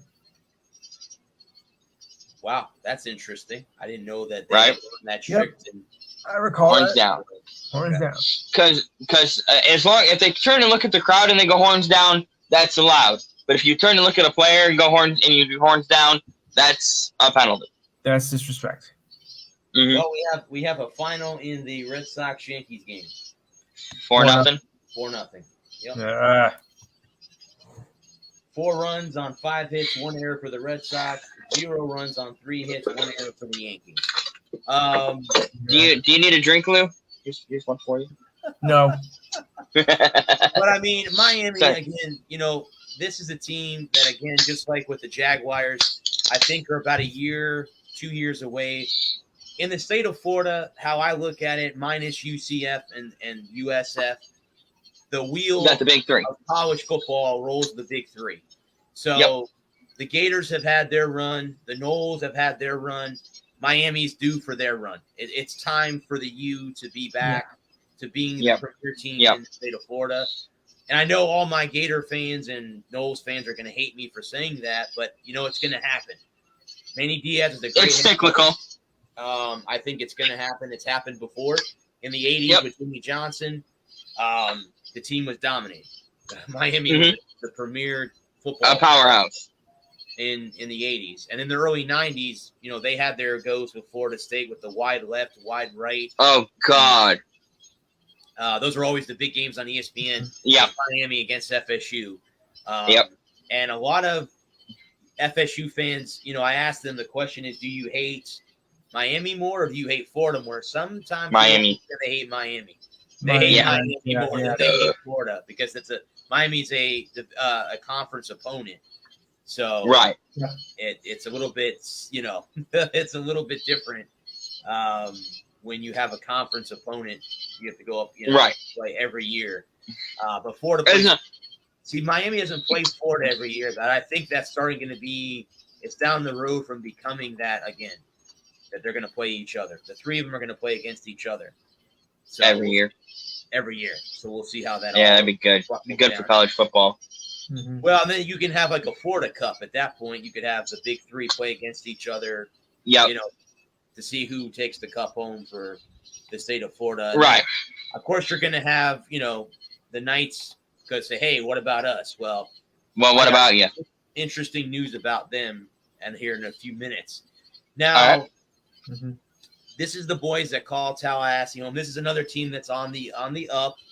Florida State's on the up. They had a tough year I last think year. they're about 3 or 5 years from being. No, yeah, it's going to be a while. Coach Norvell's got his hands full. Now, Yeah. Manny Diaz took a jab at how Mike Norvell's been recruiting because Manny Diaz has beat him out in the state of Florida right now. And he took a little jab. Of course, Mike Norvell didn't take too. I don't like. So. Don't talk shit. Yeah. All that is bulletin board material. All that does is put it, where is yeah. Manny Diaz? Is he in Miami or yeah, he's in Miami, right? Diaz is the head coach in Miami. Norvell is the head coach. Don't talk shit, man. I mean, it's one thing to talk shit if you're winning, but it'd be like me talking shit about Ohio State. That'd be just embarrassing. Yeah. I'm not gonna do that. I'm not gonna sit here and say that Ohio, I've got nothing nice to say, so I'm not gonna say anything. Well, I can't sit here and say anything about Ohio State because I haven't beat them in 10 years. Well, the funny thing is now Miami does play the Noles this year. Now Florida will also Right. play. The Noles play in Gainesville this year at the Swamp. Okay. I have Okay. a buddy of mine. The guy actually that I'm going. I was referring to the guy that I told you guys last week I was going to watch Money in the Bank. He's a Noles fan. He wants to go to Right. the game this year, and I told him, I said, yeah. Let me know about the tickets. We'll go. We just got to get a hotel. I mean, that's the thing. Right. Gainesville is a farm town. It's not. There's not much in Gainesville. You got to stay outside of the city. Right. It's one of those type of situations. But yeah, Gotcha. the thing is why you don't talk. It's bulletin board material. And the funny thing is, he'll be eating his words if somehow Florida State kicks their asses. It'll be one of those things. It'll be one. Oh, okay. You mean Miami? Yeah, if they beat Miami this year, He looks good, but it'll look good. Right, exactly. but if they get their asses handed to them, Yes, he looks like an idiot. yes. I just don't understand why you would talk junk when you don't have anything to talk junk about. Right. Why would you give Miami that kind of ammunition? Because now they're gonna sit on it for the next 5 months or 4 months, Right. and just see, and when they get a shot at you, they're coming with everything they got and then some. Let's see when they play against each other. I think it's Right. early in the season. Hang on just a second. Let me bring that up. Let Mhm. me see when they play against each other this year. I thought that was the last game of the year. I thought they got. They have play- Florida. They play November 13th Right. against each other. It's in Tallahassee, so they're in. Right. They're in Doak Campbell Stadium or Bobby Bowden Field or whatever you want to call it. That's what they call it now. Is it officially Bobby Bowden Stadium now? Yeah, it's Doak Campbell Stadium at Bobby Bowden Field is what they call it. Okay. They've renamed it. But they do play on November 13th, against each other. Is that the last game of the year? No, they play Florida the last game of the year. Okay.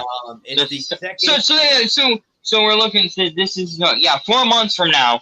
Yeah, 4 months for Miami to sit and see Mhm. and just it's so stupid. Yeah, I've never like last year before the Michigan State game. Uh-huh.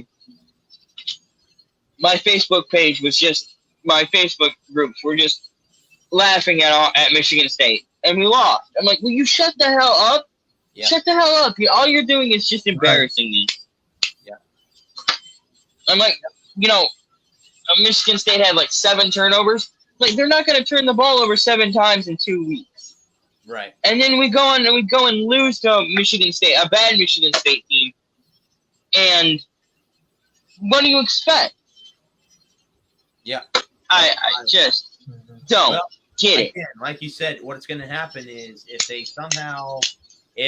the Noles go, win at home, then it'll be a big mistake for Miami to have said what they said. Now, Was Miami talking shit?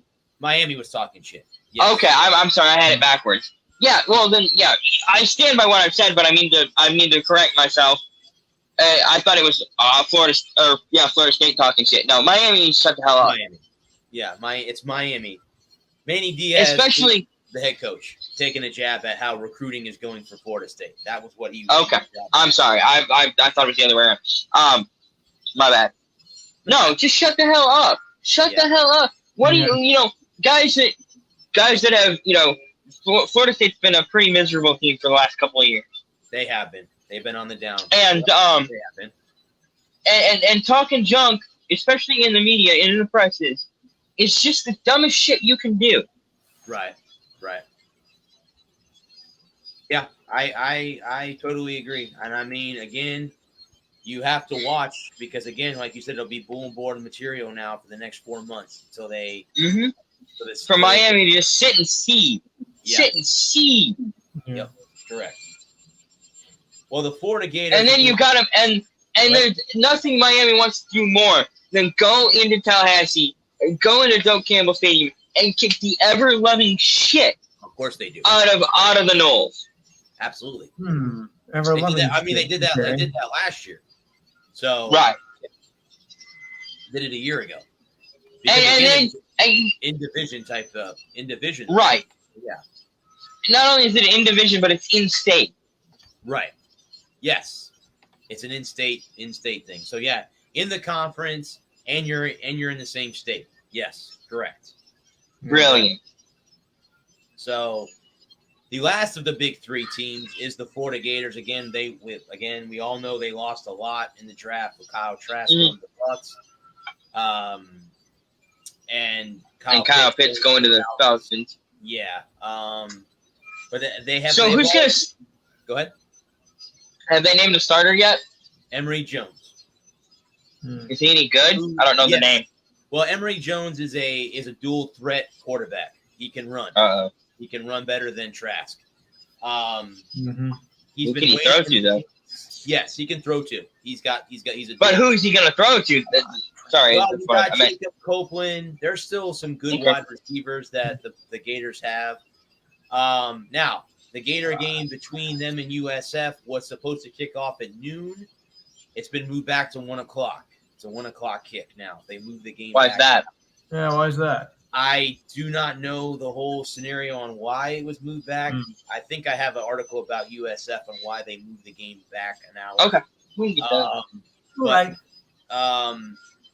The Gators, here's a team that's been on the cusp of being in the playoff. I don't know if they get there this year, though, because of the losses that they sustained. Now, the one team, again, that they have to beat in their own side of the SEC is, of course, Georgia. That's the team they beat Georgia last year in Jacksonville at the biggest outdoor cocktail party, as that's what it's labeled. The game that's in Jacksonville every year. They play in a neutral location. I don't know why they play in a neutral location, but they do. I hate playing at a neutral site. They have for many, many years, and it gives money to so that's why I don't. I hate neutral site games in the regular season. Yeah. It's never going to quit. The Gators have landed a bunch of top 3 players on the 247 top 50 transfer portal. They've had 40 athletes sign endorsements. Obviously, the NCAA is now paying their players, so there's 40. Sort of. It's not so much that the NCAA is paying the players, because like the NCAA is not. It's like the NCAA money is not going to the players. Like the money that they make from football. What they're allowing them to do is, because I was thinking about this earlier, is they're allowing them to sign endorsement deals and make money through their name and their likeness. Right, correct. So it's not like the NCAA is shelling out hundreds of thousands of dollars to these players. The what they're allowing them to do is use their likeness and their image to make money. Yes, that's correct. Which I like. I've been saying it for 20 years that college players should not be forced to give up their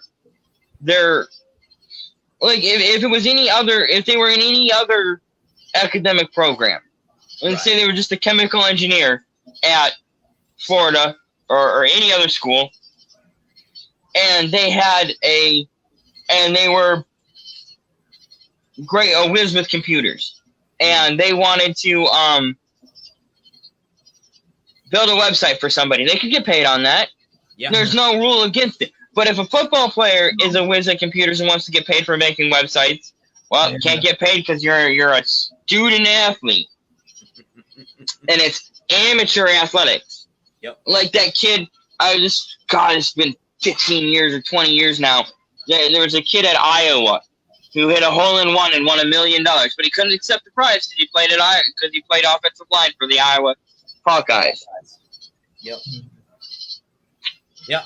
No, and for me, I'm like, could have. yeah, now he could have. If I can, when I was at school, I was a psychology major, and if I, wanted to, and if I had some talent, which obviously I don't, or I'd be doing something other than this, that's a joke. Right.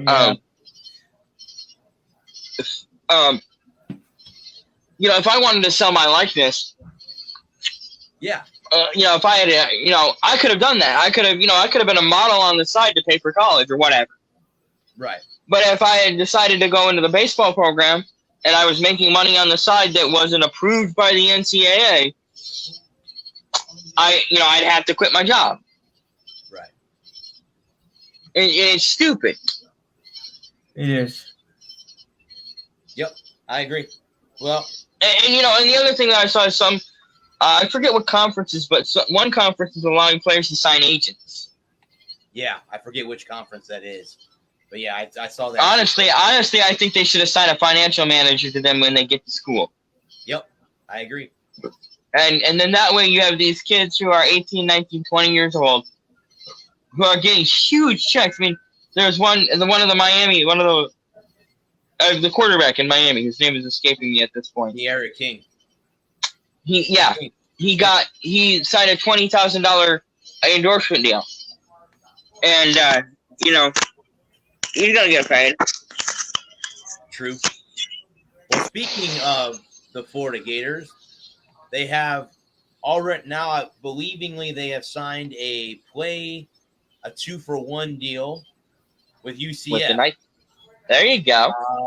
So it took some time for UCF to come around because, again, with their former AD, who's now at Tennessee, right, did not want to do this 2-for-1 thing. Florida reportedly hosts UCF at Ben Hill Griffin Stadium in 2024 and 2033, while the Gators will travel to Orlando in 2030. So you have not really. That's kind of far away. The 2024 game is coming up, but there's some big gaps. But at least now UCF is trying to branch out a little bit to play these bigger teams. If they want to be in the Power 5 conference, you got to prove to yourself to play a Power 5 teams. Yeah, you got to prove that you can. UCF now is starting to branch out and play against these Power 5 teams. Come up to the house at the beginning of October and let's see what you do. I wouldn't be surprised. When it's 45 at noon and you've got a 10-mile-an-hour wind and the wind chill is 24. Yes. I have a funny feeling, Bud, that you'll see USF do that before you see UCF do it. I know.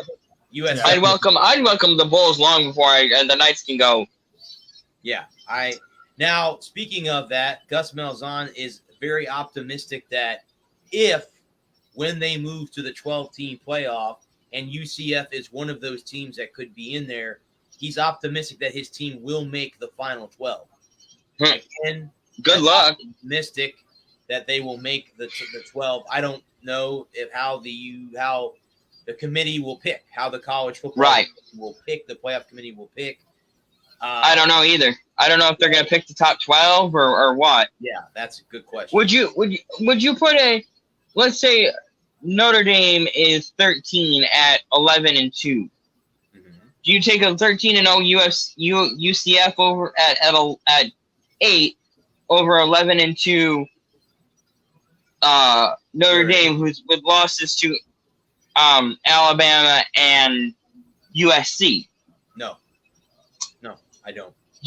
Are you taking Alabama or are you taking Notre Dame? The only reason there's two reasons why I would take Notre Dame. One, they're independent. I know that they're not in a conference.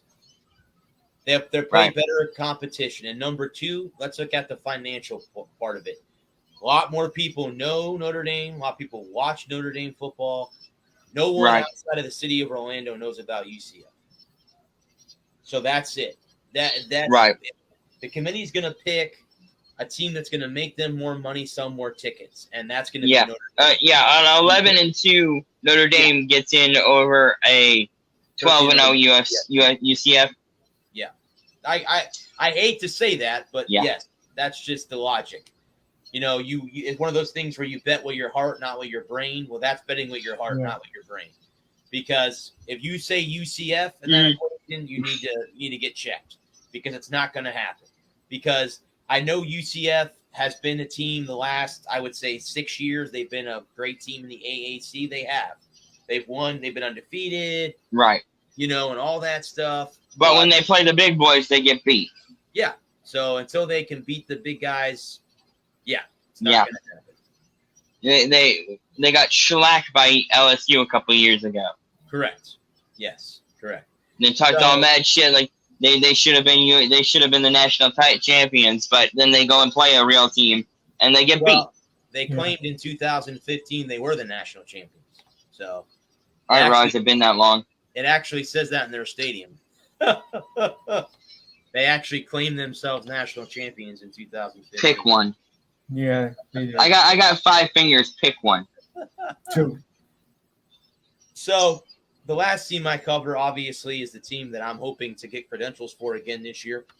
I And hope you do too. USF Bulls. Now, Yeah. here's That'd be how cool. the American, they're predicting the American Conference to come out. This is from collegefootballnews.com. They have USF tied for 11th in the division with Navy. That's dead last, if you're wondering.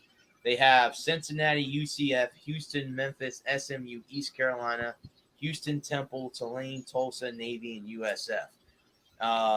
Now, let me give you how they think USF is going to do. Let's see. I think USF is going to bounce back this year. Let's see how they have it broken down. Okay, they have USF going. Okay, so here's what they have. Preseason prediction: the team goes 3-9. The American Athletic prediction: they go 2-6 within the conference. The last few years, they're 7-6, 4-8, and they went 0-7 last year in the conference. They didn't win a conference game a year ago. But here's how they. Last year was a shit show anyway, so I'm not banking. I honestly, I'm looking at this as. Give me the coach's name because I'm going to say the wrong name. Jeff Scott. Jeff Scott. I'm looking at this as season 1A. Okay. Because last year was such a disaster for all of college sports. Right. I really don't put much stock in last year. Yeah. I honestly I think they'll bounce back. I think they'll finish about 7th. I think they'll be 6-6. There are so many winnable games in there. Looked at the schedule a half a dozen times now. They're not out of. I mean, they should have beat UCF last year. Yes. They were a fumble away from beating UCF, Correct. and I honestly think that they're going to bounce back. I don't understand. I don't understand why everybody thinks they're going to be terrible. Well, they have them again 3-9. The 3 wins come Right. against Florida A&M, who they play in week 3. They have them beating Tulsa on October 16th, and then they have them beating Houston. Now, the losses come against NC State. That's who they open on the road. That's a tough one. That's a tough one. NC State's a decent football team. Then they have Florida. That's their home opener. on And that's September 11th. I've got that penciled in as a loss 63-17. Then they have them losing at BYU. Now I don't know how in the world they figure BYU when they lost their quarterback. Right. So I don't know how they figure that's going to work out. I don't know. I don't know if BYU has a quarterback waiting in the wings that can take over for Not an Zach Wilson. Jesus. They have them losing at SMU. Now that's up in the air because the Mustangs. I don't think SMU. I expect SMU to go down. I expect this to be a down year for SMU.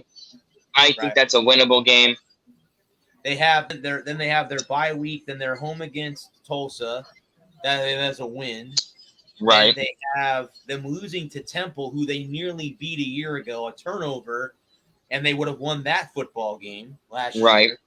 Yeah, I think they beat Temple. I think Temple's a winnable game. I think East Carolina's a winnable game. Houston, I could see them winning. Cincinnati, I could give them an L. The Bearcats are a good football team, hands down. I think Cincinnati downturns this year.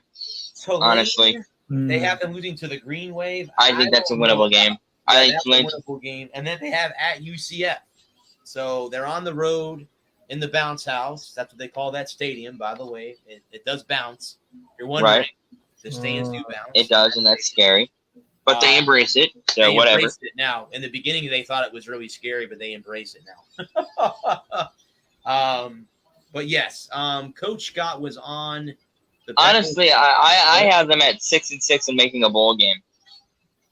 I would love that, dude. I would love for them. Honestly, I think they'll play one of the early games on like December 23rd or whatever against against like a Central Michigan or Marshall. Well, they already played Tampa once, so I don't know if they put them in a game against Temple. Maybe Army or something like that. The Meineke Car Care Bowl and play Army. Here's a tweet from Matt Brown. It says Tampa is going to be absolutely insufferable when USF somehow wins the college football playoff. But anyway, they can make if they can beat Florida, all bets are off at that point. Well, if they beat NC State and Florida, and run the table, I would say that they deserve a shot at the national title. You know, unlike a Cincinnati or a UCF, right. You know, they play good teams and they play good against them and they beat them. They deserve a shot. Well, I mean, we're 51 days, or just this is back last week, so we got to be close to like 40 some odd days before they kick it off. Now, he was on. Coach Scott was on Beckles and Retro. That's a local radio station. Okay. They have the afternoon show. Ian Beckles, I'm sure you know who he is. He played for the Bucks. He's an offensive lineman for the Bucks for many, many years. Now, they were talking about Tampa Bay. Now, this is what Coach Scott had to say. It's awesome. I've been telling recruits just about every day, you could not pick a better time to come to Tampa. College football was an awesome game, and it's a big deal in the South. Tampa Bay is already taken off, and for us to knock it out of the park, we've got to be a successful college football team right here in Tampa, and that's what our goal is, to plan and deliver that for our community. And again, Coach Scott came in here and said he wanted to change the culture, which I'm going to get to right here. As a leader, you have to clarify, define the culture every day and defend it every day in the locker room. With our coaches and everybody in the building, they have taken ownership of that culture. And number two, you have to recruit to that culture. I saw a pivotal change in our overall mindset and attitude from when we left in December for the break and came back in January. Guys, I mean, really, in all reality, I was at the spring game. I can say it looked pretty damn good from where I was sitting. Yeah, that's what you were saying back 3 months ago now? Yeah, it looked pretty damn good sitting in the stands. The team looks a lot different than it did the year before. Obviously, the pandemic screwed up a lot of shit last year. Yeah, it did. Now, that's what the understatement of the century. There is a quarterback competition. Cade Fortin is the overall leader, but Miami transfer Jaron Williams has 3 years of eligibility remaining for the Bulls. and freshman Curtarius Marsh, who started some games last year for them. All the three of these guys they all played very well in the spring game, all of them. Okay. This is something that I think needs to be taken care of before they kick it off. USF had the quarterback carousel going around every game last year. You're not going to win football games that way. No. So Scott's going to have to somehow solidify that before the season kicks off. Well, then you take the guy that knows the offense the best. That's it. That would be the one. But exactly, you got to take whoever has the highest mastery of the offense is the guy that gets the nod. In my opinion. Correct. And I think that's Cade Fortin. That's the guy that did very well with the offense in the spring game. Marsh and in that same vein, you have to take the guy that not only knows the offense best, but works the best with the other guys in that offense. Correct. I agree. Correct. I would go with the guy that knew the playbook a little bit less, but was on the same page. You know, let's say you have 100 pages in your playbook, and you have 3 guys on your roster. One guy knows has memorized 33 pages. A guy has memorized 23 pages, and a guy has memorized 16 pages. If the guy who's memorized 23 pages has a better grasp of the offense than the guy that has memorized 33 pages, or not necessarily, I'm sorry, has a better rapport with the guys on the offense, I go with the guy that has 23 pages over the guy that has 33 pages. I would agree. So, yeah, I mean, I could see Coach Scott ending up with getting everything all well endowed when the season rolls around and they go to NC State to play the Wolfpack. Is that a Thursday night game? Friday night game. Friday night game. Okay, cool. The Friday night. God, I can't wait for college. I can't wait for football to come back. Yeah. You know, in March, I was like, okay, I'm good. I'm ready to do something else. No more football. I'm all footballed out. I'm champing at the bit to get back to football, man. Now that hockey's done and basketball's winding down, and we only got baseball, I'm like, God, I could go for some football. Yep. That is I missed the Tuesday night MAC game of the week, man. Speaking of hockey, the Panthers have bought out the remainder of Keith Yandel's contract. I'd love to see Detroit sign him. I'd love to see Detroit sign him. He is. I like Keith Yandel. The 34-year-old defenseman is on the market now. I'd sign him to a 2-year, $10 million deal. He's going to end up somewhere. I'm sure he'll play with somebody this year. Somebody will pick him up. Somebody will take him. One way or the other. I would. Somebody would. And honestly, if nothing else but to keep his Iron Man streak alive. Yeah. He has the longest active. He's only 42 games away from the record. Yeah. You know. Definitely. Yep. I would so sign him. Well, I'll close the show, guys, with the team that just recently won back-to-back Stanley Cups. Now, again, this team obviously is going to have to do some wiggling room with the salary cap. Yeah. Now, my opinion is I think, obviously, the expansion draft is coming up.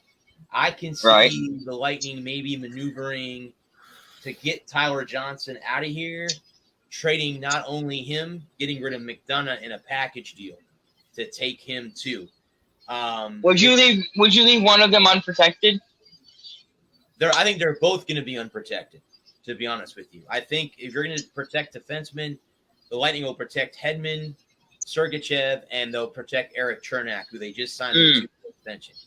I think you're going to see Cal Foote, Adam's son, move up and play defense next year for the Lightning. That'd be You're cool. going to see a lot of new faces, but I could see Tyler Johnson. And if you guys want to catch a cool hockey channel, the Hockey Guy on YouTube is awesome. I love his show. He goes through a lot of things, and the guy usually is 95% correct with what he says. He's usually pretty accurate with what he says. Now, again, just like with everything else, it's bittersweet, but enjoy the run, guys, while we have it. Hell yeah. out there. When it comes to an Indy, it's bitter and it's miserable, and Right. you don't know when you're going to get back to it. So Correct. Yeah. So enjoy it. If we don't go back Good next line. year, we go, in 2023 or 2024, that'll be nice too. So if it Mhm. takes a couple years for the Lightning to get back to the pinnacle, then it does. We still have the best goaltender in the National Hockey League, and Andre Mhm. Vasilevsky. that's why he won the Conn Smythe. I think we have the best defenseman in the league In Victor Hedman. I agree. We have a couple good forwards in, Braden Point, Nikita Kucherov, if they can stay healthy. And Stamkos. Steven Stamkos as well. I could see, if they don't take McDonough or Johnson, I could see Alex Killorn going or Yanni Gord possibly going to Seattle. I wouldn't like Gord. I would protect Gord. Well, and the funny thing is, if they get rid of Gord and you lose Coleman and Goudreau, you lost that whole line. Yeah. Because there goes your grind line right there. Your line Mhm. 3, which, as all of us know as hockey fans, you got to have a grind line. That's a key Mm-hmm. to A third or fourth line that can get. Yeah. They may not get you. They may not get you a lot of goals, but they can put a lot of pressure on the other team's top scorers. Yeah, those are the guys you gotta have. Because in 2004, when the Lightning won their first of 3 cups, the line was Andreychuk, Alfadasenkov, and Tim Taylor. That was our grind line in Mhm. that season. And I would have to say, As long, compare the two lines, I'd take the line that we just had the last 2 seasons. right? Sorry, Mr. Andreychuk, but that line's been a lot better with this line with Gord, Goudreau, and Coleman over. And you had in that first cup. Oh God, you had Roy and a couple other guys. Names are escaping me now. That was line 4. It was Marty Seaback, Andre Waugh, Chris Dingman. That was line 4. That Mm. was our 4th line guys. Yep, that was our 4th line guys. Back when And you could had- fight. Back when you could fight. Yeah, you had Yeah. because Vinny and was Prospero on the second line then? No, Vinny Prospero was not on the Stanley Cup team. It was He wasn't. No, he was not. It was I bet he's not. Lecavier, St. Louis, and Ruslan Fedotenko. And it was Fedotenko. Richards. It was Right. Brad Richards, Freddie Modine, and Corey Stillman was line 2. Mm. Those were the 2 lines. Man, that was a good team. And you had Hobby Bullen and John Graham as your 2 goalies. Right. We had Dan Boyle, Daryl Yeah, Shador, Corey Sarich, Jason Cullimore, and I can't remember the other 2 defensemen that we had on that team. The other 2 names escape me. But that team, had there not been a strike in 05, I think would have had another shot at repeating as Cup I champions. agree. Man, they had a very strong team coming back, but with the strike, obviously, then the next year, Carolina won the Stanley Cup over Mhm. Edmonton the following year, the year after the strike. So, but yeah, I mean, So glad being Edmonton at won. the boat parade on Monday, I'll tell you what, when you can celebrate a championship and especially celebrating back-to-back Stanley Cups, enjoy it, guys, because it doesn't happen very often. Enjoy Yeah. it while you have it. I mean, there's only been, the Islanders have won back-to-back. I think the Red Wings have won back-to-back. Yes. Pittsburgh's done it twice. Pittsburgh's done it twice. There's been Twice. very few teams in NHL history that have done it back-to-back. Since So, the you know, 60s. Montreal Canadiens. Montreal as well. Yeah, Montreal as well. Toronto. Yeah. Toronto's won back-to-back cups. Okay. Well, let's see how many teams have won back-to-back. Let me look that up real quick. Let's see. How many teams have won back-to-back?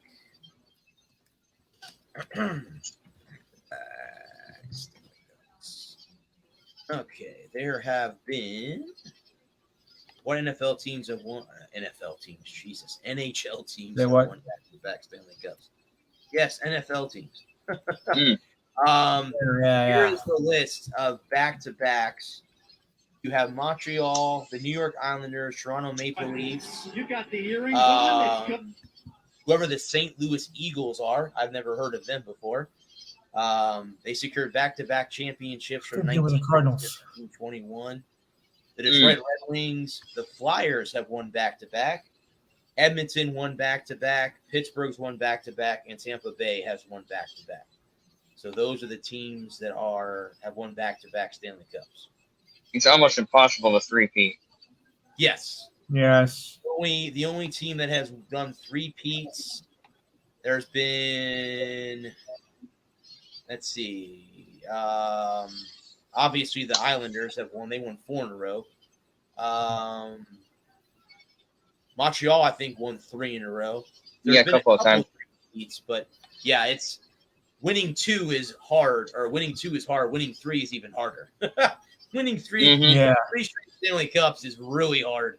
And especially now with the salary cap era and everybody wanting to get more money. Yep. You know, if you win a title, at bonuses and all that stuff. So, yes, enjoy this, guys. I mean, I'm going to enjoy it. I'm hoping to get to opening night this year coming up. I'm hoping I'm not on vacation. I'm hoping they have a road game and maybe I can get back before they do the night to lift the Even banner. if you miss open, Yeah. I was gonna say I wonder if they're gonna do banner night opening night or if they're gonna do it later in the season. No, I think they'll do it opening night because I think you'll be able to allow a full crowd at Amalie Arena come opening, unless something changes in the next couple of months. I don't know. I mean, the state has had a rise in COVID cases recently, so I don't know. I don't know where the COVID cases are coming from. So who knows? I don't know. Again, I'm not getting into the political stuff with numbers and all that stuff either. Right. So who the heck knows? But guys, I'm going to go ahead and wrap her on up. Thank you guys for both joining me. This has been the Sunshine State Sports Jabber, guys, part of NGSC, guys. Remember the website, it's ngscsports.com for all your current sports content. I guess I'm still airing live on Coast to Coast. I haven't seen Chris in the last few weeks, so I don't know if he's still airing my show on there or not. We are sponsored again by Arena Eats. Log on to the website, arenaeats.app, for the ultimate fan experience at your favorite sports venues. Arena Eats mobile app, pre-order, express pickup, and in-seat delivery. How do you place your order? And as I always do, guys, I want to thank the first responders and our military. Thank you guys for doing what you do, the sacrifices that you guys do every day. Guys, this show will not be on the air next week, as the Walker Report will not be on the air. I have a long work week, and I don't have the ability to have the strength. I'm going to be beat dog tired. I don't want to do a bad show because I'm exhausted. I'd rather be 100% and give you guys the best I can give you. But anyway, guys, I'm going to clock out here. I will be back in a couple weeks with this show, back on from 9 to 10. Actually, the show almost went 2 hours, which is fine with me. I'm not time constricted. I don't have to do it just 1 hour and be out of here. I want to thank my co-hosts for joining me again, the two same co-hosts that join me on Thursday nights. You gentlemen have a very, very good weekend, and I will see you guys on the flip side. Peace. Be here. Good night.